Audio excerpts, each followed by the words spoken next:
조갑제TV 시청자 여러분 안녕하십니까? 저는 조갑제닷컴의 조사별입니다.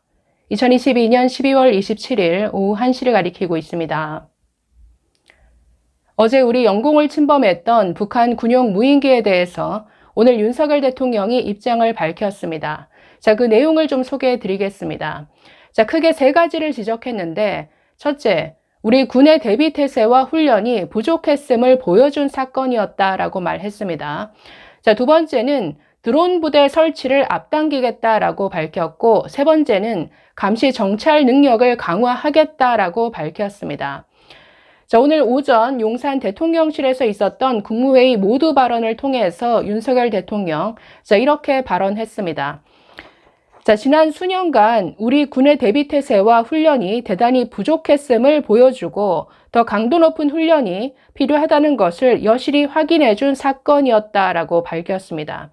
자, 이어서 지난 2017년부터 북한 드론에 대한 대응 노력과 훈련, 전력 구축이 제대로 되지 않고 훈련이 전무했다고 하는 것을 보면 참 이런 북한의 선의와 군사 합의에만 의존한 대북 정책이 얼마나 위험한 것인지 우리 국민들께서 잘 보셨을 것으로 생각한다라고 말했습니다.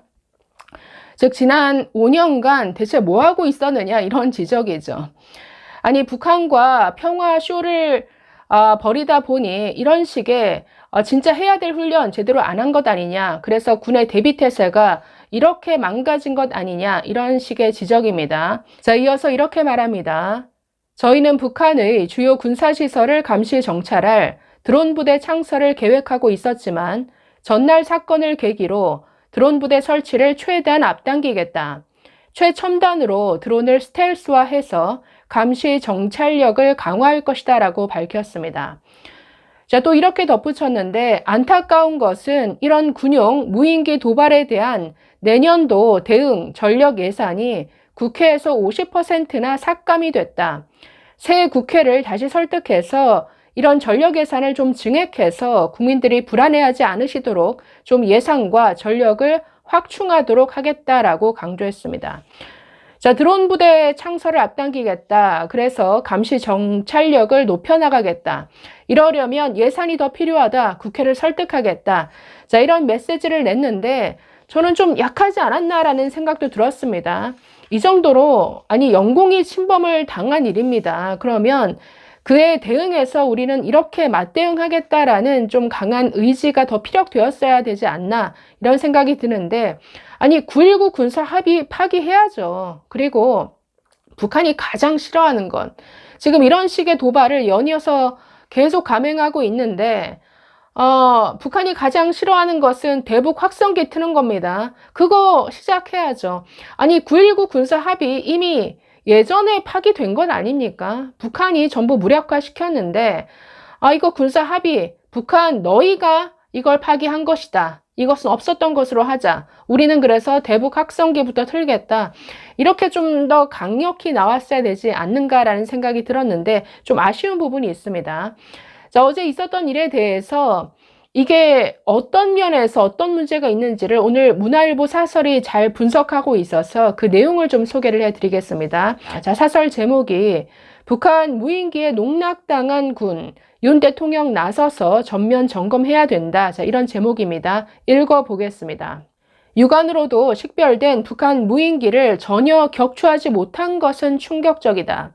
26일 대낮에 5대가 5시간가량 영공을 휘젓고 다니는데도 그렇다. 공격용 무인기에 의한 실제 상황이었다면 참담한 재앙으로 귀결됐을 것이다. 무인기를 표적으로 한 대공 사격 훈련을 제대로 하지 않았다는 의구심도 든다. 이러니 미국의 저명한 군사 전문가인 브루스 베넷 랜드 연구소 선임 연구원은 한국 측이 드론 도발에 충분한 준비가 되지 않았다라고 평가했고, 공군 준장 출신인 데이빗 스틸웰 전 국무부 동아태 차관보도 북한 무인기는 격추되어야 했다라면서 대공포와 교신 방해 장치인 제머 등의 정당 방위 수단을 거론했다. 그러니까 한마디로 영공을 침범한 이런 일이 있었는데 어떻게 이걸 하나도 격추 못했을 수 있느냐, 이것 자체가 너무나 충격이다 이런 지적이죠. 자, 계속 보시면 우선 초기 대응이 제대로 신속히 이루어졌는지 의문이다. 무인기는 오전 10시 25분 탐지됐다. 9.19 군사 합의 및 정전협정을 명백히 위반한 도발임에도 북한 무인기가 군사 분계선을 넘을 때 즉각 발포하지 않았다. 셋대 등을 무인기로 오인하지 않기 위한 첨단 장비도 도입되어 있다. 즉각 대응을 하지 않은 경위를 투명하게 밝혀야 한다. 둘째, 멀뚱멀뚱 바라보면서도 격추시키지 못했다. 무인기가 강화, 교동도 서쪽 해안에서 포착되자 헬기, 기관포 사격 등을 했지만 모두 무의에 그쳤다. 그래놓고 국민 피해를 고려해서 사격하지 않았다라고 둘러댄다. 이건 군이 자신들의 실수를, 무능력을 저는 둘러댄 거라고 보는데, 물론 어려움이 있다라고 하지만 이것 자체가 굉장히 충격이고 국민 불안감이 높아지는 것이죠. 자, 계속 보겠습니다. 셋째, 수도권에 배치된 드론 테러 방어용 레이더 등도 제대로 작동되지 않았을 가능성이 커 보인다. 넷째, 무인기 대응을 위해 이륙하던 공군 KA-1 경공격기는 추락하는 망신을 당했다. 얼마 전에는 현무 미사일 낙탄 사고도 있었다. 다섯째, 뒷북 대응도 한심하다. 무인기가 MDL 이북으로 간 뒤 군은 오후 4시쯤 진돗개 하나를 발령했고 정찰기를 MDL 이북으로 보냈다. 이래놓고 응징이라도 한 것처럼 주장한다. 북한군이 비웃을 것이다. 북한 무인기에 청와대 정찰 사건이 발생한 게 2014년이다. 당시 군은 격추작전 수립 등 호들갑을 떨었는데 8년이 지났는데도 이 수준이다. 대통령실이 국가안보회의, NSC도 열지 않았다는 사실은 그 심각성을 모른다는 의미다.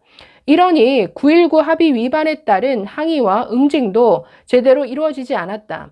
사성 장군 출신의 김병주 더불어민주당 의원도 통합 방위 체계와 경보 체계 등 대비 태세에 의문을 제기했다. 군 통수권자인 윤석열 대통령이 전면 점검을 지시하고 안보 허점을 없애는 데 직접 나서야 할 상황이다. 자, 그래서 어제 정말 우리 군의 이 대응과 거기에 대한 해명은 정말 처음부터 끝까지 아주 실망스러운 수준이었는데, 이제라도 어느 수준인지 확인됐으니 빨리 앞으로는 제대로 훈련도 하고 뭔가 정말 철저하게 이 대비 태세를 갖춰야 되는 이런 시점인 것 같습니다. 자, 오늘 윤석열 대통령의 메시지 여러모로 아쉬운 점은 있지만 앞으로 제대로 된 예산 확보해서 이 드론 부대 설치 앞당기겠다. 감시 정찰 능력 더 확보하겠다. 이런 의지를 밝혔습니다. 이 문재인 정부의 9.19 군사 합의는 그야말로 자해적인 이런 합의였죠. 북한보다 우위에 있는 우리의 공군 어떤 정찰 능력을 그야말로 묶어놓는, 아무것도 못하게 한 이런 자해적 조치였습니다. 이제부터라도 바로 잡아야죠. 이 9.19 군사 합의 이미 무력화된 게 한참 전이죠. 이거 다 파기 선언을 하고 북한이 가장 싫어하는 것으로 맞대응하는 게 순서 아닌가, 이런 생각을 해봅니다. 자, 앞으로 만반의 대비 태세로 국민들이 좀 더 안심할 수 있도록 좀 더 나은 방향으로 가기를 바랍니다. 감사합니다.